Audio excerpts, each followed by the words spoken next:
Praise God, nantok na ba kayo? Opo.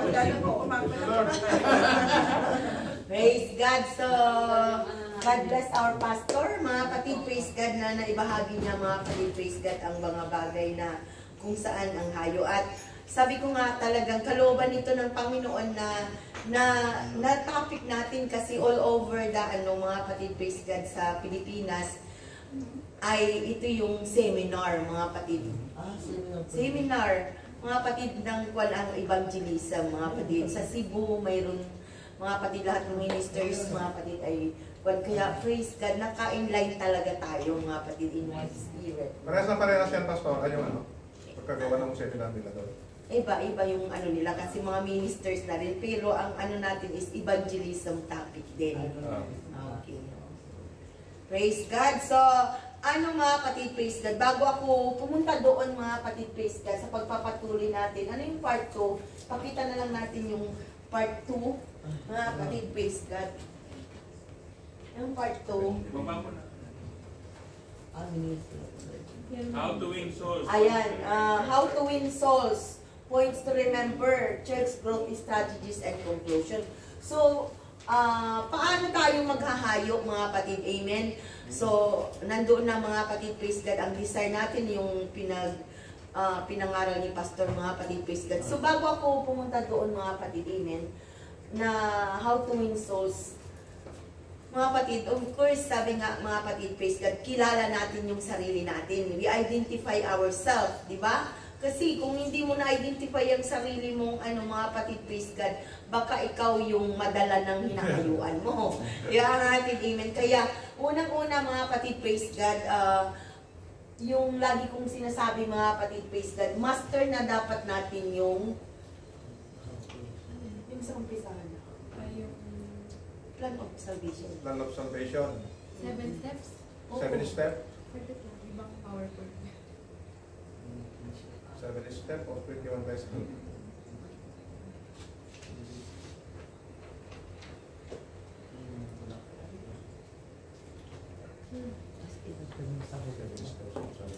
Ayan. So, lahat tayo ba mga kapatid, praise God, mayroon na tayong copy nito?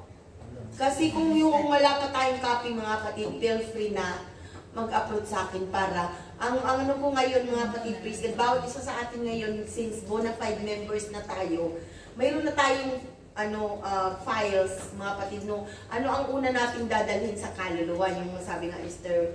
Princess, anong dadalhin mo una, mga kapatid, praise God. So, bago mo dalhin ito, kailangan na-observe mo na, mga kapatid. So, yung 7 steps of salvation, mga kapatid, alam na natin yon. Sino makapag-recite dito? So, wala pa hanggang ngayon yung kahit, okay? So, ano unang-una? Faith. Yung unang hakbang mo is manampalataya. Kasi, oo nga. Praise the Lord! Mga kapatid, gano'n lang sinabi nyo, gising! Gising! Ayun, gising. So, faith, pananampalataya, mga kapatid, praise God. Mayroon na ba tayong alam na scriptures sa pananampalataya? Okay, sinong tatayo ka agad? By hearing and hearing by the word of God. Okay, sa faith. Faith. From hearing. Saan yung Romans yun? 6:23. Okay. Faith is the essence of things hoped for and evidence of things. 6:23 po, Roman. Hebrews 11:6. Now, without faith, impossible to please the Lord. Kung wala kang pananampalataya, napaka-imposible magpuri ka sa Panginoon. Kaya unang-una, mga kapatid, manampalataya ka. Kaya ganun din sasabihin. So, unang hakbang natin is manampalataya ka. Nandito ako sa harapan mo ngayon. Diba? Yun ang unang mong mga kapatid, praise God, unang mong i-share sa kanya. Huwag tayong mag-share, mga kapatid, na uy, bihihuli ka agad ka. Di ba? Bihihuli ka kaagad, mga kapatid. Amen, no? Mga kapatid, praise God. Kasi wag doctrine kaagad ang dadalhin natin sa kaluluwa, mga kapatid. Wag kayong magdala muna ng doctrine. Mga kapatid, una ay pananampalataya. Anong pananampalataya? Ano ang pag-ibig ng Panginoon? Di ba mga kapatid? So, you masters the 7 steps of salvation na ang faith mo, mga kapatid, praise God, nandyan na sa Panginoon. Mga kapatid, ang faith mo, mga kapatid, na sinabi ni Pastor, mga kapatid, praise God, na kailangan may love ka doon sa kaluluwa, may faith ka na pag hinayuan mo to, ma-open din ang understanding niya, mga kapatid. So, bakit ang bagal hanap? Ay, sorry. Hindi mailabas. Kala ko pinapahula mo yun. Okay, so, yan po mga kapatid, amen. Mali yung scripture mo. Nasa paper yan. Huh? Ay, mali yung verse. Mali yung And verse. without faith, Hebrews 11:6 yan. Okay. Can siya bestate? Mamaya na yan yung ano lang, okay, sa number 2, mga kapatid, praise God, ay repentance. Mga kapatid, kailangan mga kapatid, praise God, nagsisi tayo. Mga kapatid, at bakit mga kapatid, praise God, unang ipangharal natin ang repentance, mga kapatid, amen? Kasi, except ye repent, ye shall all likewise perish. Mga kapatid, Acts 17:30, mga kapatid, amen? Kailangan, mga kapatid, praise God, mayroon tayong, ito yun, Acts 17:30, except ye repent, ye shall all likewise perish, mga kapatid, amen? So, mayroon kayong mga verses, bawat isa. Alam niyo yan, kailangan, mga kapatid, praise God, ay mayroon kayong time, mga kapatid, start nyo na ngayon, mga kapatid, 7 steps of salvation. Para kahit napakapikit ka, alam mo na yun. Faith, what is your verse in your faith? Hebrews 11:6, Hebrews 11:1. Mga kapatid, praise God. Repentance. Acts 17:31, Acts 2:38. Mga kapatid, please repent and be baptized, every one of you. Mga kapatid, amen. Water baptism. Mga kapatid, praise God, bakit napakahalaga ang water baptism? Kasi pag naghahayo ka, mga kapatid, praise God, bakit ako mabautismohan? Pag sinabi niyang, ang question sa'yo, Brother Leo, bakit ako mababaptize? Nabaptize na ako nung ano eh. Bata pa ako eh. Kasi Anong sagot natin? Kasi nga nung tayo ay nung bata nung katulad po natin pa sa nung Catholic po tayo, di ba po pag bata po eh hindi pa tayo marunong magsisi. So binabaptize po tayo kasi marunong tayo mag-repent. Tama ba ba? Anda na pa. Tama. Tama po. Sisi po rin. So ibig ko sabihin, bakit po tayo binabaptize po, di ba? Oo. In water. Kasi po, para ano po, kasi nung nabinyagan po tayo dati ng baby tayo, hindi pa tayo marunong magsisi. Ngayon po, dahil alam na natin yung mundo, ang kasalanan. So, mag-repent po tayo bago tayo baptize. So, ano ngayon anong gagamitin natin na water baptism? In Acts 2:38, Okay. be baptized in the name of Jesus. Ang una, ang dadalhin muna natin sa kanila sa water baptism is Mark 16:16. He that believeth and is baptized shall be saved.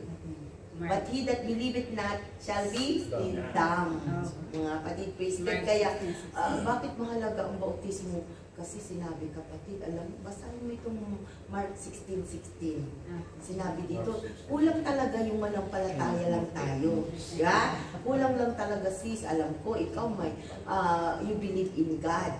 Ganon, mga kapatid, praise God. Then, susunod na, kaya napakahalaga kasi maliwanag dyan na he that believeth, hindi ka lang mabilib, kundi and is baptized. So, believe plus baptism is salvation, mga kapatid. Amen. So, next, mga kapatid, amen, Holy Ghost. Mga kapatid, praise God, iyon niya. Pang-apat na steps ng salvation is Holy Ghost. Bakit, mga kapatid, praise God, ayun, pagkatapos ng nabautismuhan tayo sa tubig, hindi kahit sinong pastor ang magbabaptize sa'yo ng Holy Ghost.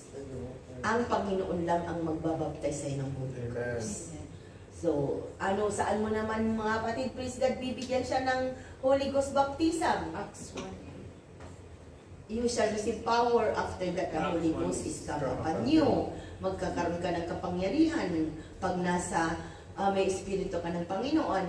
Pero mga kapatid, praise God, yun yung kapanganakan.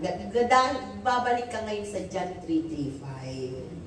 Amen. Sa Holy Ghost Baptism. Mga kapatid, praise God, na ito yung kalooban ng Panginoon na maliban na isang tao ay may panganak muli sa tubig at spirito, yun ang Holy Ghost Baptism. Mga kapatid, amen? Praise God na kung saan, mga kapatid, praise God, yung sinabi dyan na, except ye a man be born of water and of the Spirit, he cannot enter into the kingdom of God.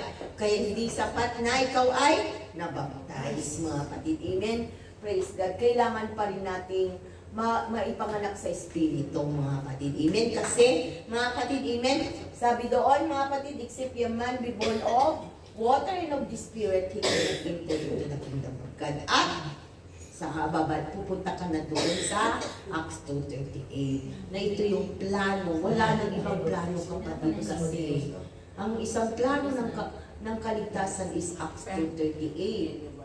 Na repent and yet every one of you in the name of Jesus Christ for the remission of your sins, and you shall receive the gift of the Holy Ghost. Mga kapatid. So, number 5, mga kapatid, praise God, at talagang pagkatapos nating ma-feel ng Holy Ghost, since ang Holy Ghost na tinanggap natin is hindi Ghost, Holy, di ba mga kapatid, Holy Spirit, mga kapatid, praise God, kaya napakahalaga na ang lahat ng sasamba sa Kanya ay banal, mga kapatid, amen. At anong scriptures naman dadalhin natin?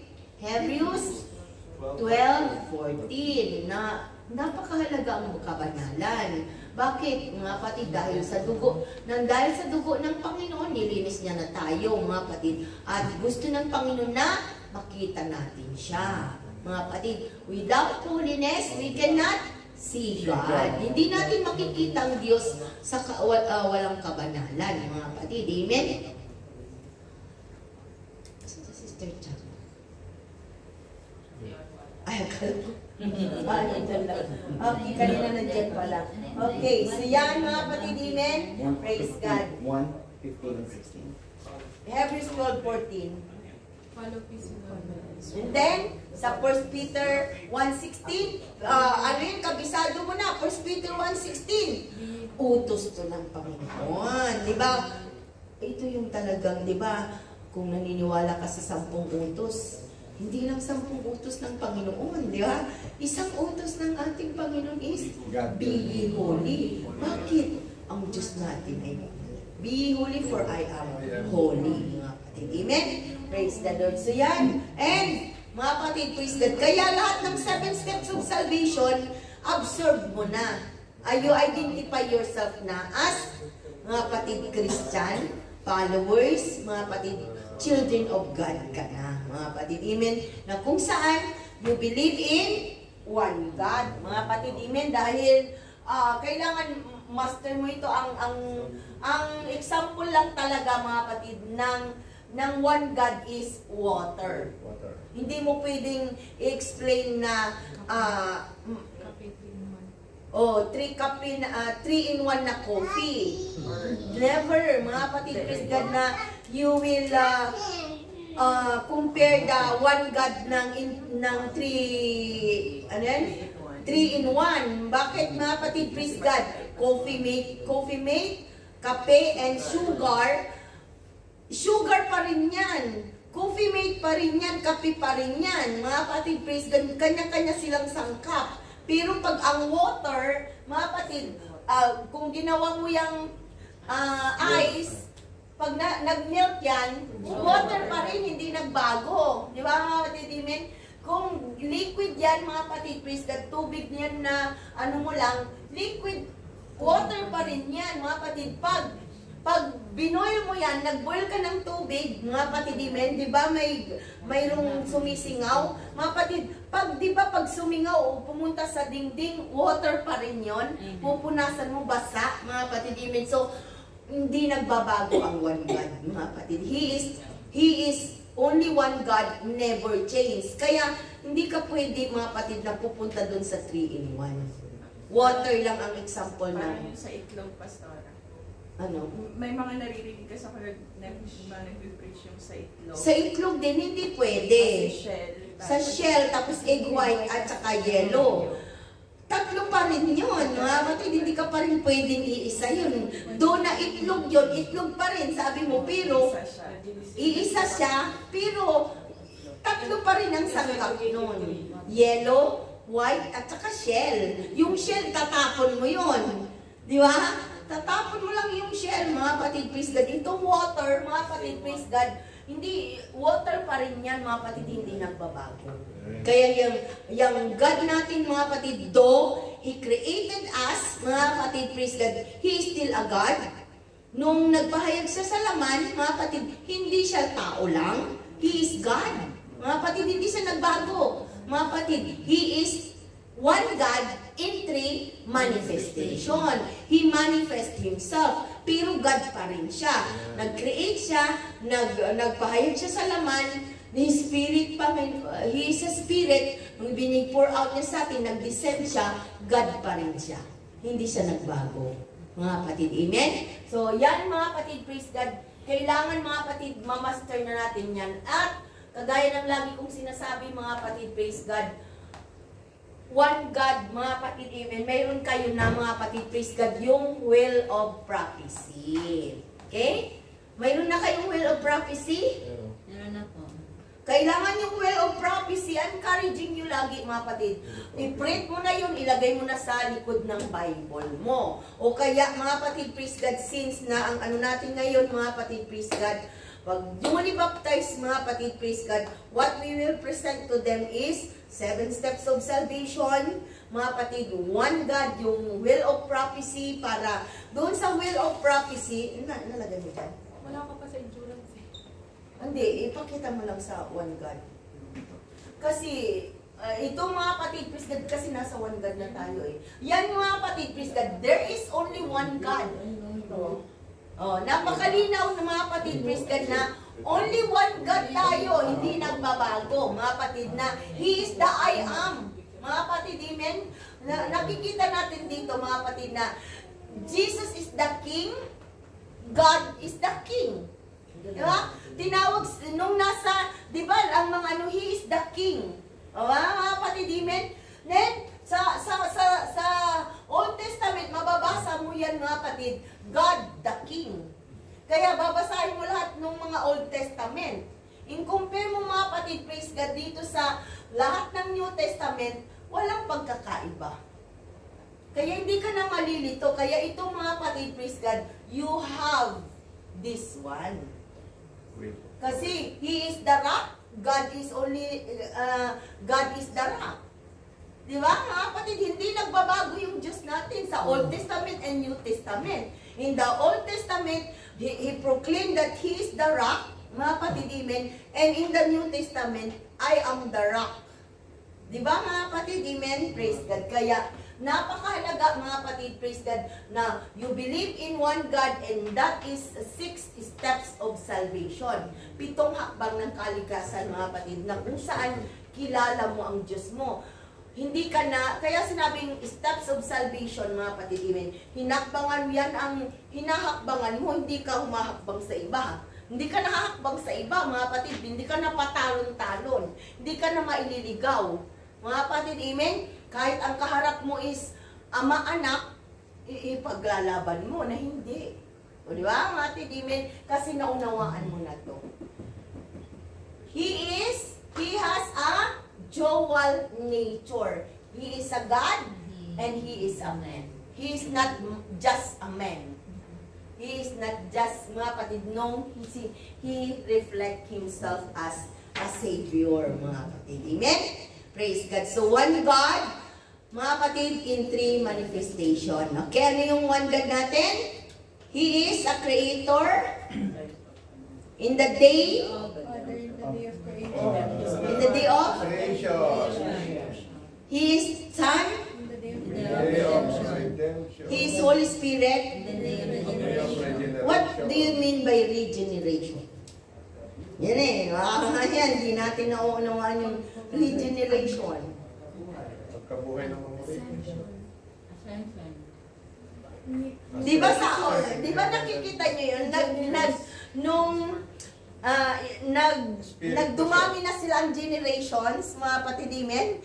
Generation, di ba? Oh. So, nakalinyage kagano, halimbawa ako, generation ko galang. So, lahat ng susunod sa akin galang. So, ibig sabihin na mga kapatid ng regeneration, mga kapatid, praise God, He is the Spirit in regeneration. Ibig sabihin, you are the Son of God, mga kapatid, believing in Jesus Christ. Christians ka na ngayon, mga kapatid. Amen. You are regenerating to be as sons and daughters of God. Amen. Mga kapatid, amen. Kaya, He is the Spirit in regeneration kasi, mga kapatid, praise God, yung Espiritu ng Panginoon, mga kapatid, ang magmi-maintain ngayon sa iyo na ikaw ay anak ng Diyos. Di ba? Mga kapatid, amen. Kaya dapat nauunawaan natin. He is the Spirit in regeneration, mga kapatid. Ibig sabihin, mga kapatid, amen, the Spirit of the Lord. Kaya, mga kapatid, if you have not the Spirit of the Lord, you are none of His. Sabi niya, di ba? Sa Romans 8:9, mga kapatid, amen. Kaya, He is the Spirit in regeneration because the Spirit of the Lord will guide, will teach, will comfort. Diba mga kapatid, will teach you to pray, mga kapatid, amen. Will rapture you, mga kapatid, amen. Isang Espiritu ang kikilos na sa iyo. Na pag-aari tayo ng Panginoon. Mga kapatid, amen. Praise the Lord. So yun po yan, mga kapatid, amen. Ang steps of one God, mga kapatid, amen. Praise God na unawaan natin. So ngayon, mga kapatid, praise God, pag nagawa mo na yung mga kapatid, anong gagawin mo? Magpatuloy ka. Patuloy ka, gaya nabanggit na yan kahapon, Mr. Hana, mga kapatid. Amen na? He that endureth till the end, the same shall be saved. Hindi yung nag-Christian ka ngayon, after 1 year, nag-Muslim ka. Pagkatapos mong nag-Muslim, hay, nabalitaan ka, nag-Jehovah Witness ka. Hay, nabalitaan ka, Iglesia ni Cristo ka na. So, naligaw ka na. Diba? Praise God. Kaya, mga kapatid, praise God, you will endure, mga kapatid, na you are being regenerated by the Spirit of God. Mga kapatid, amen? Kaya, master the 7 steps of salvation, mga kapatid. Amen? So ngayon, nakuha na natin yung 7 steps of salvation. One God, will of prophecy. Kaya, doon sa, mga kapatid, praise God, sa folder nyo, mga kapatid, praise God, lagay mo, I am a church of God. Di ba? Mag-print ka doon sa yung folder. Tapos, nandyan na, testimony mo. Maglagay ka ng testimony mo doon sa harap. Pangalawa, 7 steps of salvation. Pangatlo, will of prophecy. Mga kapatid, ngayon ang pangatlo, yung na naunawaan mo, mga kapatid, praise God, na may 7 kataguan mo, ngunit may 2 kang katangian. Kaya, para makita mo ngayon ang walk in the flesh and walk in the spirit. Kaya di ba nung in-encourage na tayo ni Paul, mga kapatid, ng pamumuhay Kristiyano from Romans, makikita na natin na walk in the flesh, walk in the spirit, glorify God in your body and in your spirit, di ba? Makikita mo na yan, mga kapatid, na dinidistinguish na ngayon ni Paul, mga kapatid, ang pamumuhay sa laman at pamumuhay sa Espiritu. Bakit, mga kapatid, praise God? You have the Holy Spirit that will regenerate you na. Mga kapatid, praise God, ma-identify mo na ngayon ang pagkatao mo. Ngayon, sa 7 men and 2 natures, mga kapatid, amen, kailangan alam mo kung sino ka noon. Nung wala ka pa sa Panginoon, you are a natural man. Nung pinanganak tayo, lahat tayo natural man, mga kapatid, amen, na kahit, yan lagi pa ulit-ulit kong sinasabi, kahit ang bait-bait ng mga magulang natin, di ba, kahit ang bait-bait mo ng pinalaki, pinanganak ka mabait, mga kapatid, amen, wala na, imputed na yung, imputed ba yung tawag? Sa sin. Imputed sin na yun. It regenerates into our blood na. Diba? Kasi ang sabi niya sa Romans 3:23, for all have sinned and come short of the glory of God. Whether you like it or not, kahit ang yaman-yaman mo na mga kapatid, amen, magtatrabaho ka pa rin. Kasi come short of the glory of God. Nandoon na makasalanan tayo mga kapatid, praise God, hindi na tayo nakaabot sa kalulhatian ng Panginoon. Ibig sabihin, nandoon mga kapatid na free ka na sa lahat dahil pumasok na ang kasalanan. Okay? So, natural man tayo, kaya nananatili yung pride, lust, lies, hatred, na kahit na ngayon mga kapatid, praise God, marami pang Kristiyano ka na, pero bumabalik pa rin ito. Di ba? Bakit? Mga kapatid, praise God, ito yung tatalagay na ito. Okay? So, 7 men, itong katawang ito, I am a natural man when I was not being converted. Okay? Nung nagsisi na ako, na-introduce ang Acts, I am a repented man. Nagsisi lang ako. Kung hindi ako nagpabaptize, yung sing na John the Baptist, mga kapatid, they are in the baptism of repentance lang. Kaya nung nangaral si Pedro, nung narinig nila, ay, hindi namin narinig yan may bautismo pala. O anong nangyari? There is a water, may tubig dyan, bautismuhan mo kami. Di ba? Lahat ng mga makakarinig na ng baptism na panangaral. Mga kapatid, amen. Kasi, kailangan mo na